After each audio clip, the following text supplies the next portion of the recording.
बिहार की सड़कों पर जब तरह तरह के पोस्टर नजर आने लगे, नेताओं की जुबान पर जब सुशासन और जंगल राज की बातें आने लगे और राजनीति का रंगमंच जब तल्ख और तीखे तंजों से भरा हुआ हो, तो समझ लीजिएगा कि बिहार का चुनावी त्योहार फिर लौट आया है। फिर सियासत की स्टेज तैयार हो गई है और फिर मंच पर नेता सियासी तीर तलवार चलाने लगे और बिहार का वोटर चुपचाप अपनी बारी का इंतजार कर रहा है।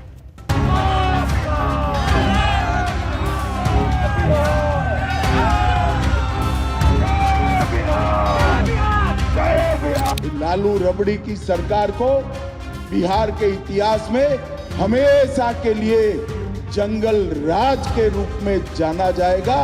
ये आज पूरा देश और दुनिया जानता है।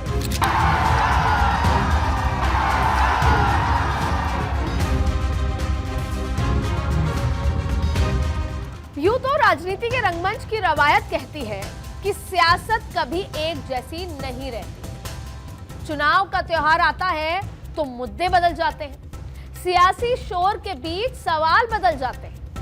लेकिन ये बिहार है साहब, बिहार की बात ही कुछ और है। बिहार की राजनीति में एनडीए ने कमोबेश सत्ता का सिरा साल 2005 से 2025 तक थामा रहा।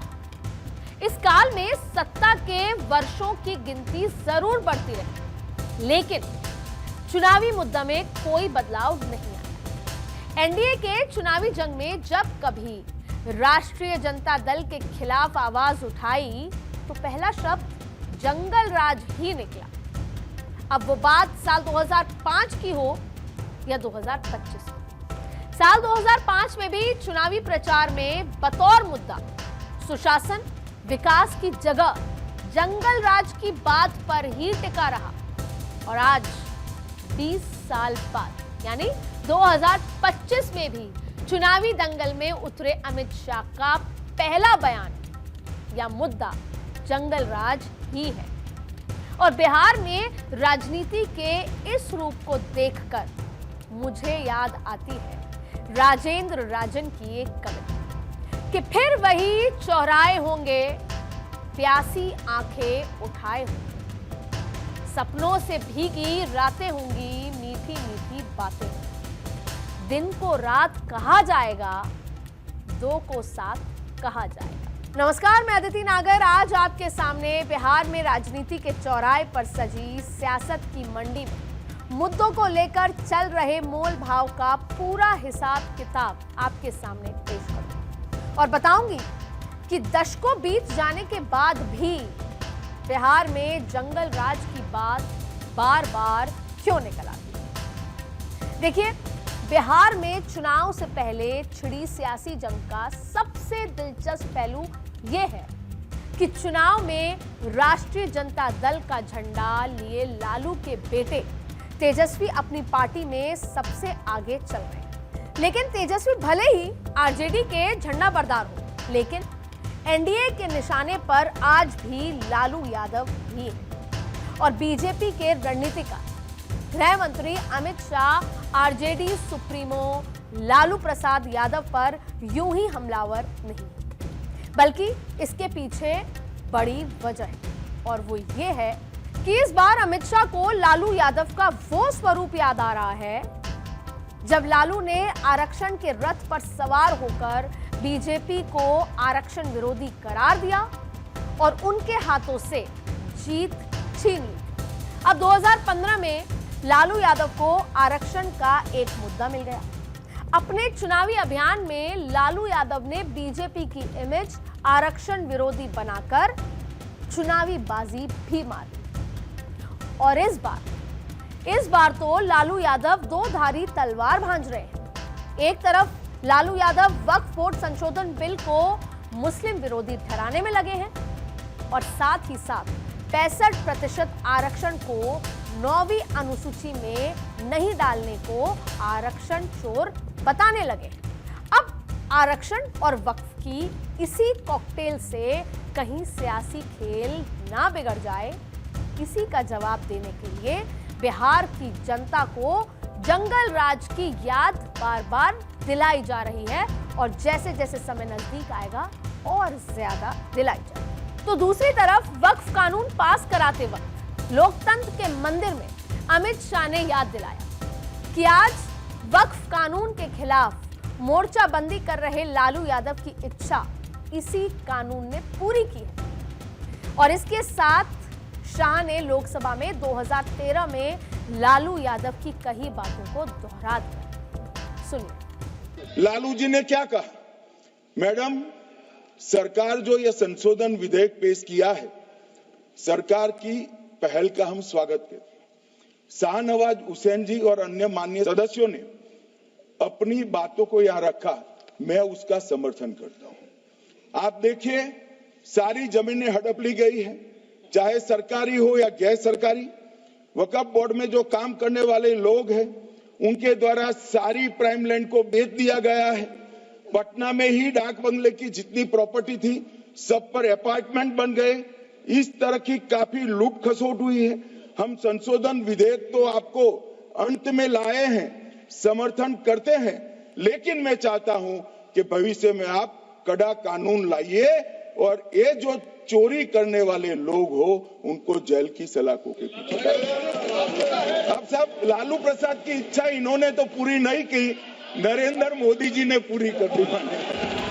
वो दौर और था जब लालू यादव वक्फ में संशोधन का समर्थन किया करते थे, और ये दौर और है जब यही लालू यादव नए वक्फ कानून को अपना हथियार बना रहे हैं। खैर, सियासत का असल रूप यही है, वक्त के साथ अपनी ही कई बात को बदल दिया जाता है। और यही वजह है कि वक्फ के साथ लालू यादव आरक्षण का कार्ड भी खेल रहे हैं। और लालू यादव के इसी आरक्षण कार्ड की काट के लिए बीजेपी बिहार की जनता को जंगल राज की याद दिलाने में भी कोई कसर नहीं छोड़ रही।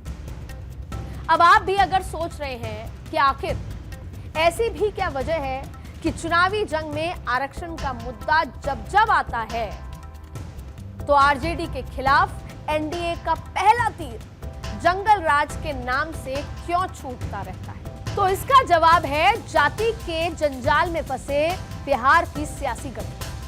अब तक की चुनावी जंग में हासिल वोटों का किस्सा ये है कि जंगल राज के नाम पर लगभग 30% वाली जाति वालों की गोलबंदी हो जाती है, क्योंकि जंगल राज के नाम पर स्वर्ण और वैश्य समेत कई ऐसी छोटी छोटी जातियां जिनका जीवन व्यवसाय से चलता है, वो गोलबंद हो जाते हैं। बीजेपी या एनडीए आरजेडी के एमवाई यानी कि मुस्लिम और यादव के 32% मत का जवाब बनकर सामने से लड़ती, और फिर रही सही कसर पूरा करने के लिए सुशासन हुआ, विकास और धर्म के मुद्दे पहले ही एनडीए के पास होते हैं, जो उसकी जीत का रास्ता भी तय करते हैं, साफ करते हैं। हालांकि पिछले कुछ चुनाव में आरजेडी के A to Z का कमाल भी दिखा और स्वर्ण मत में सेंधमारी भी करने में कामयाबी हासिल हुई है।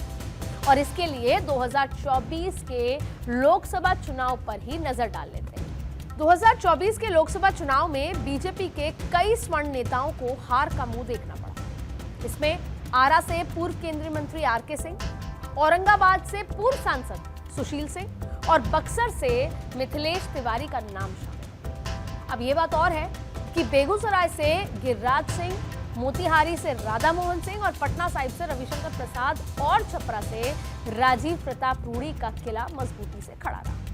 लोकसभा चुनाव के इसी नतीजे को ध्यान में रखते हुए और बिहार में जिस मुस्लिम यादव समीकरण के सहारे लालू यादव चुनावी जंग में उतरते हैं, आरजेडी की इसी एमवाई वाली रणनीति का जवाब तैयार करने के लिए जंगल राज का इस्तेमाल बीजेपी कर रही है। यही वजह है कि हाल ही में जब अमित शाह गोपालगंज गए थे तो वहां भी बिहार के लोगों को याद दिलाया कि जंगल राज का दौर कैसा था।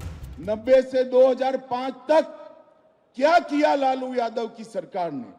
हत्या, अपहरण, फिरौती, डकैती और लूटपाट का एक इंडस्ट्री यहां पर चलाया, जिसने बिहार को बर्बाद करने का, जातीय नरसंहार चले, सत्ता पोषित भ्रष्टाचार चला और पूरे बिहार में चारा घोटाला कर कर बिहार को देश और दुनिया में बदनाम करने का काम लालू प्रसाद यादव की सरकार ने किया।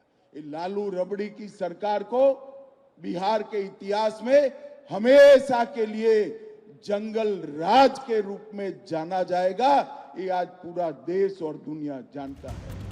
बिहार विधानसभा चुनाव की गर्माहट के बीच गृह मंत्री अमित शाह समेत पूरी एनडीए लगातार जंगल राज की बात दोहरा रही है। इसके पीछे की वजह है जंगल राज की याद दिलाकर लोगों के जहन में 1990 से 2005 के दौर की यादों को ताजा कर। बिहार की जनता और उनके जो पूर्वज थे, या यूं कहें कि उनके जो पिताजी थे, उनको वो दौर बेहतर तरीके से याद है कि कैसे शाम 6 बजे बाद लोग अपने घरों से बाहर नहीं निकलते। बिहार के इतिहास का ये ऐसा दौर है जब कोर्ट को भी कानून व्यवस्था की हालत को देखते हुए बिहार में जंगल राज जैसी टिप्पणी करनी पड़ गई।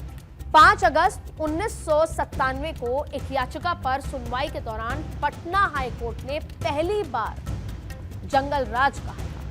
तब हाईकोर्ट ने कहा था, एंड आई कोट, कि बिहार में सरकार नहीं है और बिहार में जंगल राज कायम हो गया।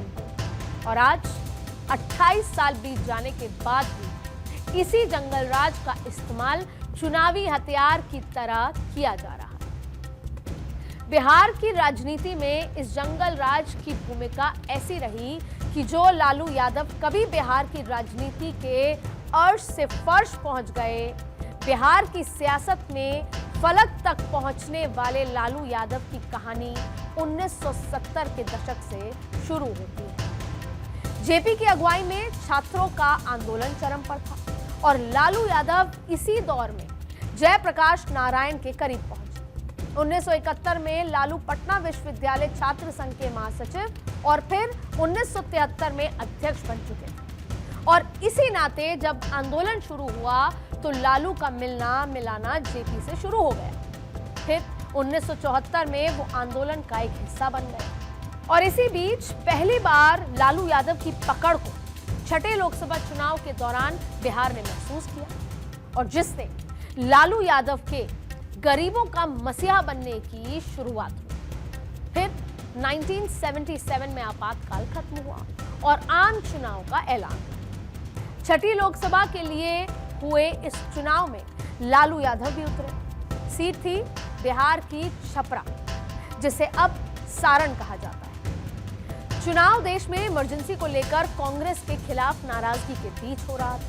तब जनता पार्टी और भारतीय लोकदल में गठबंधन था और लालू भारतीय लोकदल के सिंबल पर चुनावी मैदान में उतरे। लालू के सामने कांग्रेस के रामशेखर प्रसाद सिंह, उनके अलावा सीपीआई और कई निर्दलीय उम्मीदवार भी मैदान में उतरे। आपातकाल की वजह से लोगों को उम्मीद थी कि कांग्रेस की हार तय, लेकिन जीतने वाला चेहरा लालू यादव का होगा और वो भी ऐतिहासिक जीत के साथ। इसकी उम्मीद शायद ही बहुत कम लोगों को हो रही थी, लेकिन नतीजे सामने आए तो कई रिकॉर्ड ध्वस्त हो चुके। लालू यादव का पहला चुनाव बिहार में एक नए बदलाव की आहट लेकर आया था।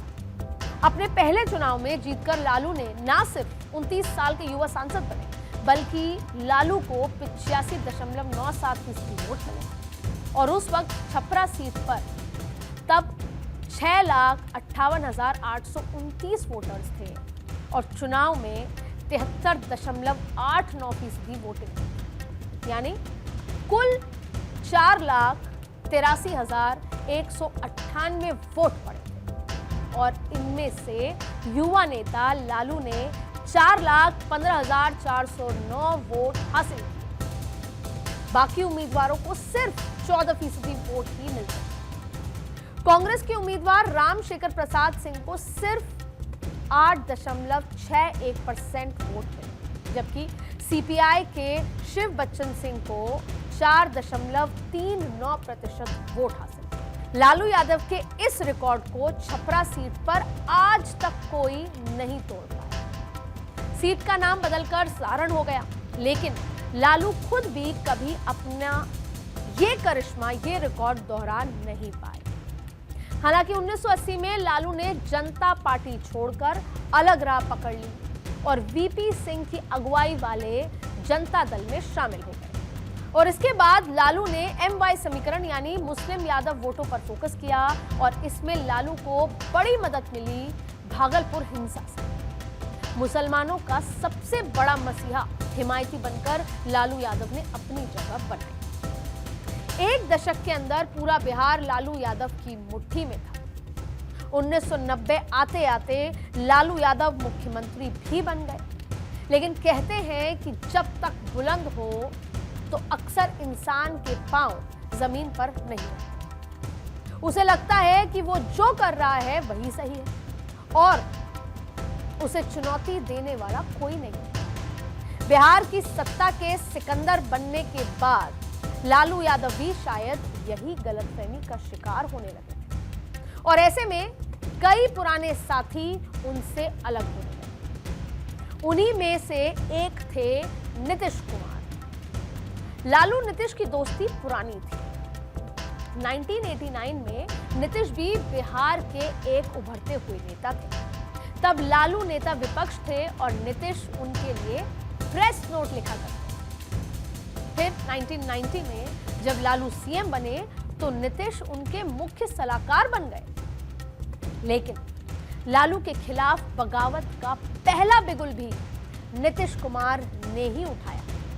फिर 1993 के आखिर में नीतीश ने लालू से राहें जुदा कर ली, अलग करने का फैसला किया और 1994 में समता पार्टी बनाकर जनता दल से अलग हुई। लेकिन कामयाबी दर कामयाबी हासिल कर रहे लालू यादव के लिए सबसे मुश्किल वक्त आया 1996। इसी साल चारा घोटाले को लेकर जनता दल में नेतृत्व विद्रोह शुरू हो गया। जुलाई 1997 आते आते लालू यादव को कुर्सी छोड़ने के लिए मजबूर किया गया, पर लालू हार मानने को तैयार नहीं थे। वो कुर्सी की लगाम खींचकर पकड़ के रखना चाहते थे। अब वैसे तो बिहार में 1995 में ही लालू यादव की अगुवाई में जनता दल ने बड़ी कामयाबी हासिल की थी। विधानसभा चुनाव में उनकी अगुवाई में जनता दल ने 264 सीट्स पर चुनाव लड़ा और 167 सीटें जीती। लेकिन चारा घोटाले की चिंगारी में लालू की ये कामयाबी झुलस गई। जनता दल का शीर्ष नेतृत्व चाहता था कि लालू कुर्सी छोड़े और गिरफ्तारी, लेकिन लालू इसके लिए बिल्कुल तैयार नहीं। फिर साल 1997 तक लालू को अपनी गिरफ्तारी टलती नहीं दिखी। फिर उन्होंने वो किया जिसका किसी को अंदेशा नहीं था। पहले तो उन्होंने जनता दल तोड़ा और अपनी अलग पार्टी बनाई, राष्ट्रीय जनता दल, और फिर कुर्सी पर बिठाया अपनी पत्नी राबड़ी को। लेकिन शायद यही बिहार में लालू के एक छत्र राज के खात्मे की शुरुआत थी। 30 जुलाई 1997 को सीबीआई के दफ्तर में लालू ने सरेंडर कर दिया। समर्थक जिंदाबाद के नारे लगाते रहे, लेकिन आम लोगों में से कोई विरोध पर नहीं उतरा। गिरफ्तारी पर बिहार में उस समय आरजेडी के अलावा किसी ने हाय तौबा नहीं मचाई और शायद लालू के शासनकाल में फल फूल रहा जंगल राज उनकी छवि पर भारी पड़ गया।